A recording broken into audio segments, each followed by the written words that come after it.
Saat ini, pengikut dari sekte Wuling menentang kalau Yu Cheng menikah dengan Qinzhan. Karena bagaimanapun juga, Qinzhan dicap sebagai iblis. Sebuah penghinaan terbesar apabila Yu Cheng mau menikah dengannya. Yu Cheng seketika menjadi marah terhadap perkataan mereka semua. Ia mengatakan mereka tidak memiliki hak untuk melarangnya untuk menikah dengan siapapun. Dan ia berjanji setelah ia menikah dengan Qinzhan, ia akan meninggalkan sekte Wuling dan melepaskan jabatannya sebagai pemimpin. Mendengarkan hal tersebut, mereka semua malah balik ketakutan. Karena Yu Cheng mereka anggap paling pantas untuk menjadi pemimpin sekte Wuling. Setelah itu, mereka satu persatu mulai pergi dari sana dan tidak jadi melarang Yu Cheng untuk menikah dengan siapapun.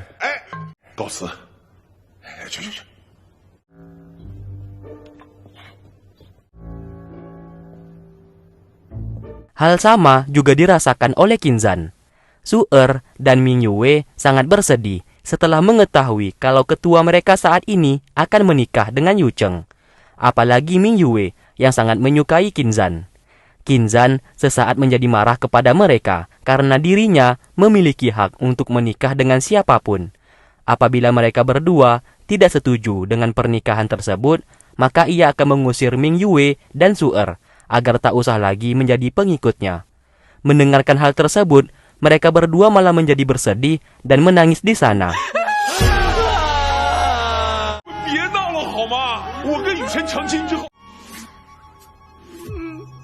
Di lain sisi, Melati yang sedang galau sambil mabuk-mabukan dihampiri oleh Zhou. Di sana mereka berbagi kesedihan karena orang yang mereka cintai tidak menyukai mereka.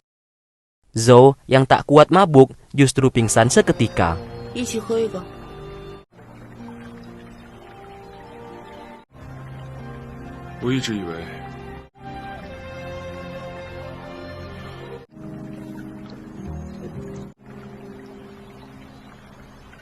Singkat cerita, malam hari pun tiba.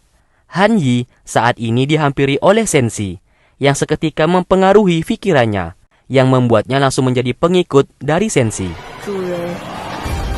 Keesokan paginya, Mio-san memberikan hadiah pernikahan untuk Qinzhan yang dititipkan oleh Melati. Di dalam kotak tersebut terdapat sebuah tusuk rambut untuk Yu Cheng dan sebuah surat yang mengatakan kalau Melati hendak kembali ke negara Sing miliknya.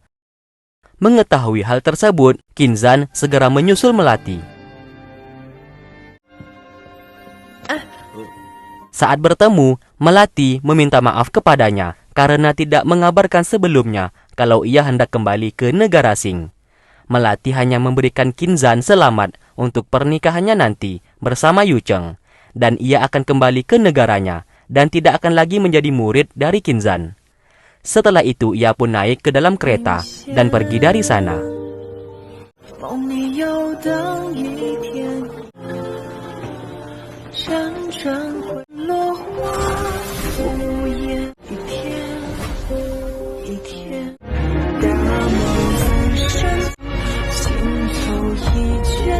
Melihat kepergian Melati membuat Qinzhan merasa bersalah kepadanya.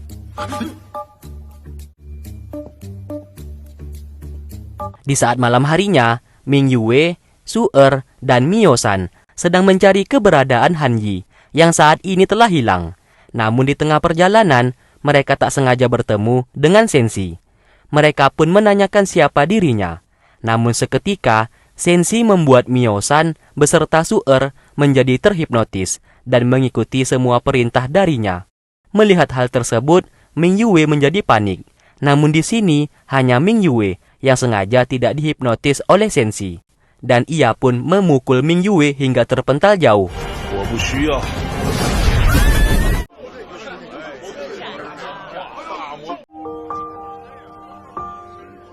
Hari pernikahan mereka berdua pun hendak dilangsungkan. Semua warga berkumpul, bukan merayakan pernikahan mereka, melainkan menentang pernikahan tersebut yang mereka anggap menikah dengan iblis merupakan sebuah aib dan musibah.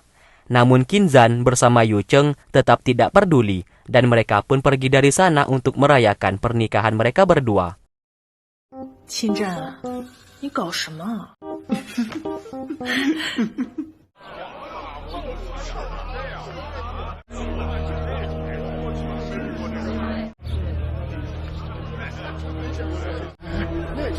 大魔头请斩啊！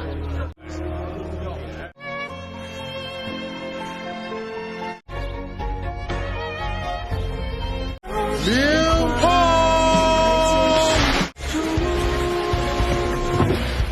Di waktu bersamaan, Senshi kembali berulah. Kini ia membuat seluruh warga penduduk menjadi terdiam, tak bergerak, dengan menggunakan kekuatannya.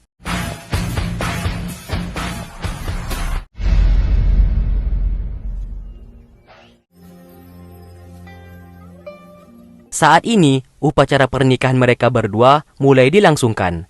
Qinzhan bersama Yu Cheng mengucapkan sumpah janji setia untuk menjadi suami istri.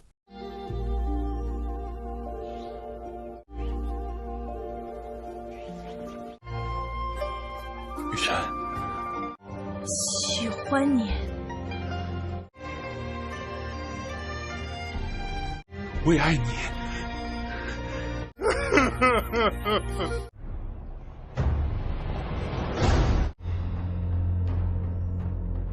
Lalu tak lama kemudian, Senshi datang ke sana. Sesaat Qinzhan sangat terkejut melihat kehadirannya, dan ternyata mereka berdua saling mengenal satu sama lain.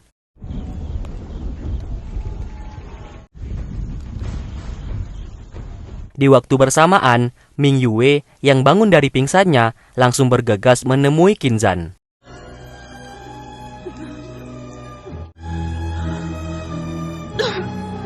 Kembali ke mereka, Qinzhan berkata kepada Yu Cheng kalau Senshi adalah teman mabarnya saat memainkan game yang saat ini mereka terjebak di dalam game tersebut. Mereka berdua pun sama-sama gilanya saat bermain game hingga lupa waktu. Senshi seketika tertawa saat mengingat masa-masa tersebut. Di sini Qinzhan saat bertemu dengan Senshi sudah menaruh kecurigaan kepadanya karena hanya ia yang tahu sifat asli darinya. Sesaat, Senshi memberikan hadiah pernikahan kepada Yu Cheng. Awalnya, Qinzhan menolak hadiah tersebut, namun Yu Cheng justru menerimanya. Saat dibuka, seketika keluar sebuah cahaya yang membuat Yu Cheng menghilang dari sana. Tak lama kemudian, terdengar suara dari Senshi yang menyuruh Qinzhan datang ke tempat biasa mereka bertemu. Mendengarkan hal tersebut, ia pun segera pergi dari sana. Tak lama setelah itu, Ming Yue datang ke sana untuk mencari Qinzhan. Namun, yang ia temui, Xiao Bing bersama Ting sudah membeku dan tak bergerak sedikit pun.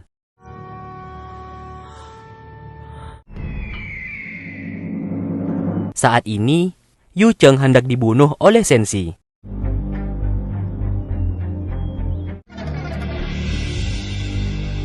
Qinzhan yang datang ke sana memintanya untuk melepaskan Yu Cheng. Ternyata Senshi masih menyimpan dendam kepadanya yang saat dulu sangatlah jahat kepadanya. Kita pun flashback ke masa lalu. Di saat itu, Senshi sedang merekrut pemain lain untuk bisa menyelesaikan game itu bersama-sama. Namun, setiap wanita yang hendak mendaftar untuk menjadi teman di dalam game tersebut selalu ditolak oleh Qinzhan. Satu persatu pemain yang mau mendaftar dipukul olehnya, karena ia menganggap level mereka sangatlah rendah. Perlakuan dari Qinzhan itulah yang membuat Senshi menjadi murka dengannya. Di sana Qinzhan meminta maaf atas tindakannya di saat dulu.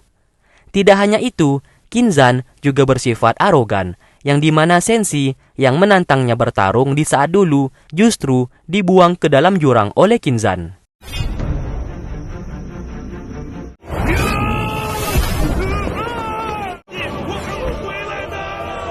Lalu Qinzhan mengatakan kalau saat ini, game yang mereka mainkan sudah berbeda dari yang sebelumnya. Apabila seseorang mati di dalam game tersebut, maka di dunia nyata mereka juga akan tewas. Senshi yang mendengarkan informasi itu menganggap Qinzhan hanyalah berbohong kepadanya. Akhirnya pertarungan pun tak dapat terelakkan.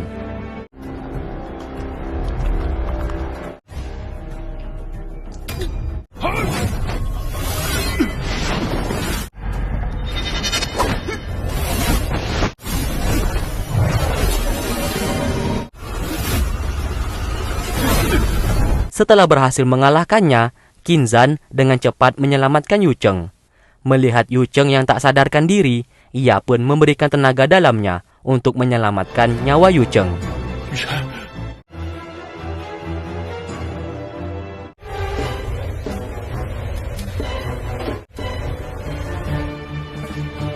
Melihat kesempatan itu, Senshi masih berusaha untuk membunuh Kinzan. Namun usahanya sia-sia, karena Kinzan masih bisa melawannya.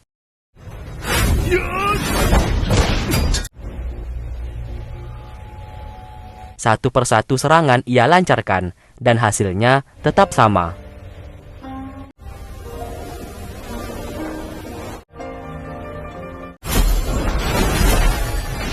Sesaat, Yu Cheng meminta Kinzan untuk menghentikan semuanya ini, karena apabila dilanjutkan, maka Kinzan bisa dibunuh oleh Senshi. Namun Kinzan tak peduli, dan terus saja memberikan tenaga dalam buatnya. 放心， Lalu, satu serangan dari Senshi berhasil mematahkan pergelangan tangan sebelah kanan milik Kinzan.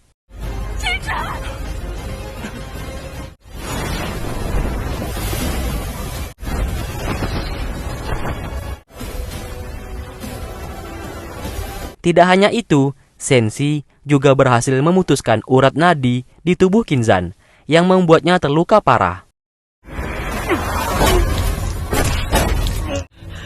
金湛，你听我说，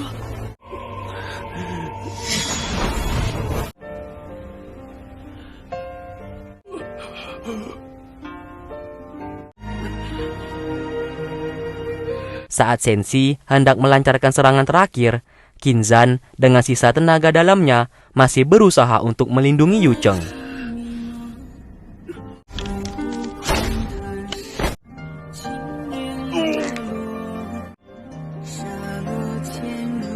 Melihat adanya kesempatan, Yu Cheng langsung membunuh Senshi di sana. Namun naas, mereka berdua terlempar, dan Kinzan hampir saja jatuh ke jurang.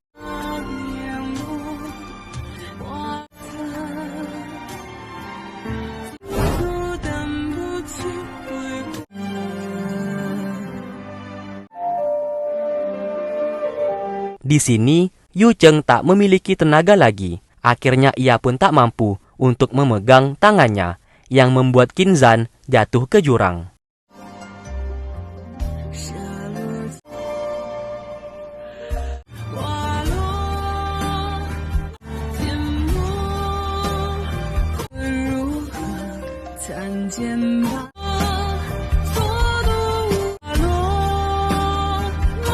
Ternyata, Senshi saat ini belum tewas.